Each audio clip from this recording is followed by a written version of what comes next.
Inilah tragedi Sampit tahun 2001, tragedi perang dua suku paling mengerikan yang pernah pecah di Indonesia. Bahkan saking mengerikannya, seluruh wilayah Indonesia sampai dibuat jadi mencekam akibat tragedi ini. Beredar cerita mengenai kejadian-kejadian di luar nalar saat suku Dayak mengamuk dan berperang melawan orang-orang Madura.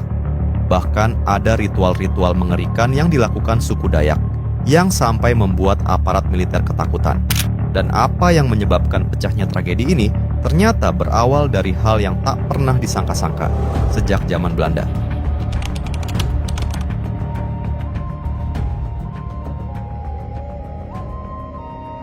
Pada tahun 1930-an, di zaman penjajahan Belanda, warga dari suku Madura pertama kali menginjakkan kaki di Kalimantan.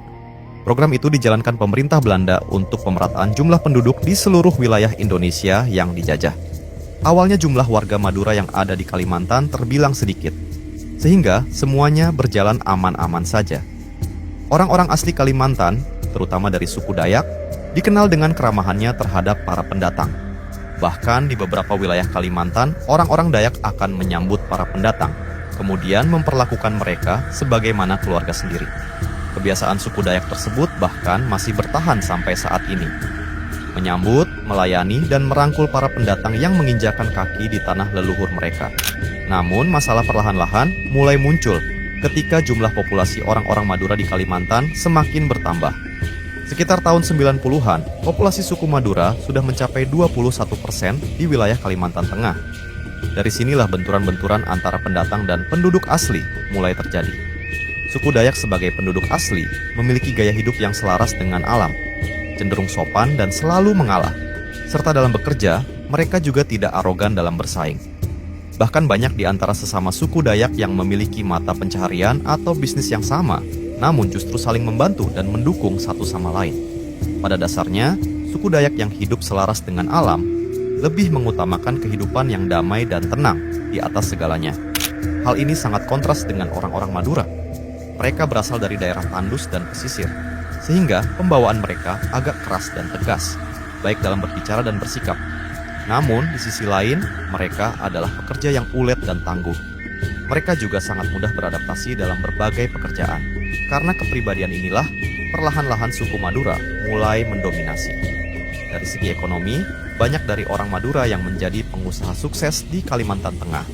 Mereka mendirikan hotel, warung, dan pangkalan ojek di mana-mana. Bahkan pasar-pasar tradisional cenderung dikuasai orang-orang Madura. Demikian juga dari segi politik. Karena memiliki perekonomian yang lebih maju, orang-orang Madura bisa membentuk komunitas yang lebih kuat. Mereka membangun masjid dan pesantren di mana-mana. Beberapa orang Madura berhasil menduduki jabatan-jabatan penting, seperti guru, polisi, bahkan anggota DPRD. Rupanya dominasi orang-orang Madura inilah yang perlahan-lahan memicu pergesekan, terutama di kelas bawah hingga menengah. Warga asli Kalimantan mulai tertekan dengan dominasi suku Madura. Mereka melihat orang-orang Madura sebagai kelompok yang suka menyerobot, tamak, dan cenderung arogan dalam persaingan bisnis. Apalagi muncul beberapa cerita bahwa orang-orang Madura suka melakukan kekerasan untuk menguasai pasar.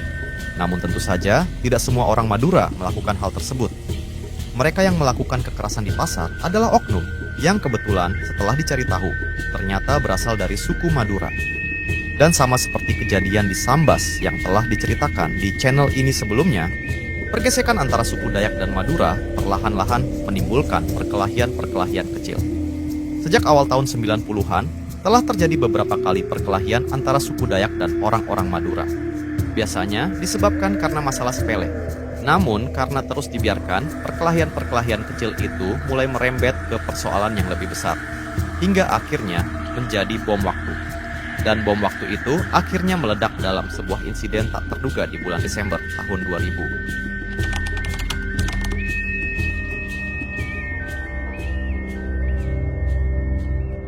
Sebuah peristiwa mengerikan terjadi di Desa Karengpangi, Kabupaten Katingan, Kalimantan Tengah.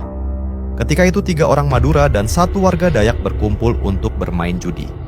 Namun di tengah permainan, terjadi adu mulut di antara mereka.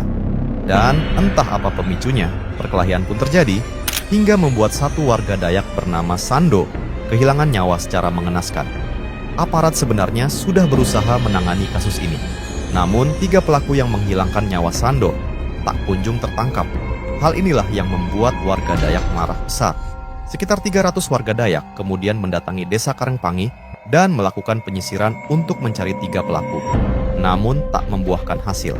Pada akhirnya, warga Dayak yang sudah naik pitam melampiaskan amarahnya dengan merusak 9 rumah dan membakar sejumlah kendaraan milik orang-orang Madura. Karena situasi yang semakin mencekam, 1.300 orang Madura terpaksa mengungsi dari desa Karangpangi. Saat itu beredar informasi bahwa 3 pelaku bersembunyi di kota Sampit. Informasi itulah yang membuat kekacauan semakin melebar.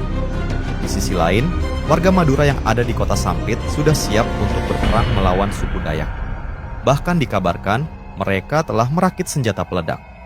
Kekacauan yang semakin mengerikan sebenarnya bisa saja diredam jika aparat mampu menangkap 3 pelaku yang menghilangkan nyawa Sando. Namun suku Dayak sudah terlanjur mengamuk, sementara polisi masih belum berhasil menangkap para pelaku. Hal inilah yang membuat suku Dayak marah karena merasa diperlakukan tidak adil. Kerusuhan terus berlangsung hingga bulan Februari tahun 2001. Sekelompok warga Dayak menyerang rumah milik warga Madura bernama Matayo. Akibatnya, 4 orang yang ada di rumah tersebut kehilangan nyawa secara mengerikan. Dan peristiwa penyerangan itu menyebar dengan cepat di kalangan warga Madura. Narasi balas dendam mulai bermunculan. Dan tak butuh waktu lama, orang-orang Madura menyerang seorang warga Dayak bernama Kiwil. Aparat berhasil mengamankan Kiwil. Namun orang-orang Madura yang sangat marah menyerang rumah Kiwil hingga keluarganya menjadi korban. Peristiwa penyerangan di rumah Kiwil membuat orang-orang Madura merasa telah memenangkan perang.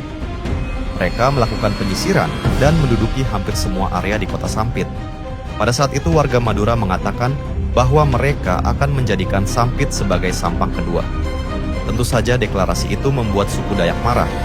Mereka tak terima tanah leluhur mereka direbut dan diduduki pendatang. Hingga peristiwa mengerikan yang membuat seluruh Indonesia jadi mencekam terjadi pada tanggal 21 Februari 2001. Ribuan orang dari suku Dayak berdatangan ke kota Sampit. Banyak di antara mereka yang berasal dari pedalaman hutan Kalimantan. Mereka datang dengan peralatan perang lengkap, seperti mandau, panah, dan sumpit.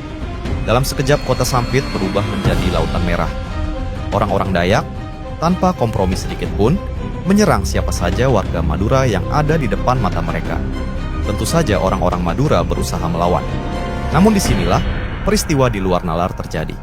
Percaya atau tidak, ada berbagai ritual mistis yang dilakukan orang-orang Dayak. Yang jangankan orang Madura, bahkan aparat militer yang berusaha melakukan pengamanan sampai dibuat keringat dingin ketakutan.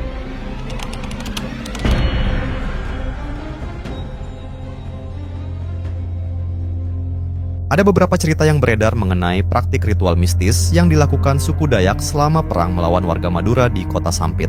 Meskipun sumbernya tidak terlalu jelas, namun banyak yang percaya akan adanya ritual ini. Bahkan, ada juga beberapa saksi yang mengaku melihat langsung kejadian-kejadian yang tak bisa dijelaskan oleh logika manusia. Sebelum memulai penyerangan di kota Sampit, para pemuda Dayak dikumpulkan terlebih dahulu untuk melakukan sebuah ritual. Di pagi hari ketika matahari belum terbit, mereka diberikan semangkuk minuman oleh para tetua adat. Konon, setelah meneguk minuman itu, para pemuda Dayak akan mendapatkan kekuatan dan ilmu kebal. Salah satu kekuatan yang didapatkan adalah kemampuan mendeteksi keberadaan orang-orang Madura. Bahkan di tengah kerumunan, para pemuda Dayak bisa mengetahui mana saja orang-orang Madura. Dan tanpa basa-basi, orang-orang Madura yang berhasil dideteksi dengan ilmu mistis tersebut langsung dihilangkan nyawanya dengan cara mengerikan. Selain itu, selama perang berlangsung, suku Dayak melakukan praktik ritual zaman dulu, yang sebenarnya sudah lama sekali tidak mereka lakukan, yaitu ngayau. Admin tidak bisa menjelaskan secara rinci mengenai ritual ini. Yang jelas, akibat ritual ini, dikabarkan banyak orang-orang Madura yang harus kehilangan nyawa dalam keadaan tidak utuh. Ada juga cerita mengenai mandau terbang, yaitu senjata tradisional suku Dayak yang dipercaya bisa menyerang musuh melalui kekuatan mistis. Selama perang di Sampit, banyak yang bersaksi melihat mandau terbang yang bisa bergerak sendiri, kemudian menghilangkan nyawa orang-orang Madura yang sedang bersembunyi. Dan salah satu cerita paling mengerikan selama perang Sampit, yaitu pengakuan seorang komandan Brimob bernama Chris. Diceritakan bahwa saat itu Chris sedang bertugas menjaga tempat pengungsian orang-orang Madura. Namun, tiba-tiba, suku Dayak mendatangi tempat itu. Seorang tetua suku Dayak kemudian meminta kepada Kris agar diizinkan masuk ke tempat pengungsian warga Madura. Tentu saja Kris menolak. Tetua suku Dayak itu kemudian kembali meminta izin kepada Kris untuk melakukan sebuah ritual di depan tempat pengungsian. Karena dirasa tak akan ada ancaman secara langsung, Kris pun memberi izin. Ritual pun dilakukan. Dan setelah ritual itu, suku Dayak langsung pergi meninggalkan lokasi. Namun tak beberapa lama kemudian, seorang anak buah Kris berlari dari dalam tenda pengungsian dengan wajah pucat ketakutan. Dia melaporkan bahwa semua pengungsi yang ada di tenda tiba-tiba ditemukan dalam keadaan tak bernyawa dengan kondisi mengenaskan. Entah apa penyebabnya. Bukti lainnya betapa mengerikannya perang sampit dengan berbagai ritual di luar nalar yang terjadi adalah kisah seorang anggota kepolisian bernama Bribtu Dedi Anwar. Setelah pulang dari tugas mengamankan kota Sampit, Bribtu Dedi mengalami depresi berat. Kesehatan mentalnya terguncang akibat melihat banyak kejadian mengerikan dalam perang suku Dayak melawan suku Madura. Kabar yang menyedihkan, depresi Bribtu Dedi tak pernah sembuh, hingga karirnya di kepolisian harus berakhir lebih cepat.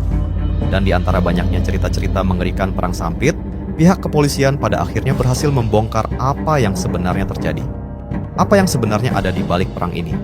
Semuanya terbongkar ketika polisi berhasil menangkap 41 orang yang diduga sebagai dalang perang Sampit, dan 2 di antaranya memberikan pengakuan yang sangat mengejutkan.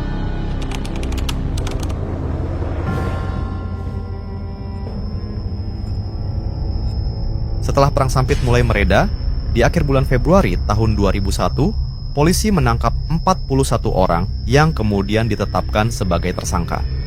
2 di antaranya kemudian memberi pengakuan soal apa yang sebenarnya terjadi. Mereka sengaja melakukan provokasi untuk membakar amarah dari kedua pihak, baik itu suku Dayak maupun suku Madura. Bahkan, para provokator ini membentuk tim untuk menyebarkan informasi-informasi sesat yang menyulut konflik. Mereka memanfaatkan pergesekan-pergesekan kecil yang sudah bertahun-tahun terjadi antara suku Dayak dan suku Madura. Dan di bulan Desember tahun 2000, ketika terjadi kasus penghilangan nyawa terhadap seorang Dayak bernama Sando, para provokator itu mengeksekusi rencana mereka karena mereka merasa pada saat itulah momen yang tepat untuk menciptakan konflik di wilayah Sampit.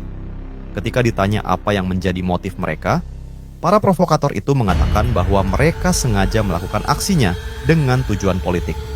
Mereka tak suka dengan rencana pelantikan terhadap beberapa pejabat di wilayah Kalimantan Tengah. Pada saat itu, mayoritas pejabat yang akan dilantik beragama Islam. Para provokator ini merasa mereka tidak memiliki orang-orang di pemerintahan yang bisa menyampaikan aspirasi mereka. Sehingga dilakukanlah berbagai cara untuk menghentikan pelantikan tersebut. Termasuk dengan cara paling mengerikan sekalipun, yaitu memicu perang antara 2 suku terbesar di Kalimantan Tengah, yaitu Dayak dan Madura. Sangat disayangkan, hanya karena tujuan politik dan kepentingan sebuah kelompok, ribuan nyawa melayang. Beberapa sumber menyebutkan jumlah korban selama perang Sampit sekitar 1.500 jiwa. Tak hanya itu, ratusan ribu orang-orang Madura terpaksa meninggalkan kota Sampit, meninggalkan rumah, tempat usaha, bahkan keluarga mereka yang hilang dan tak pernah ditemukan. Dan sampai saat ini, tidak ada satupun orang Madura yang diizinkan untuk menginjakkan kaki di kota Sampit.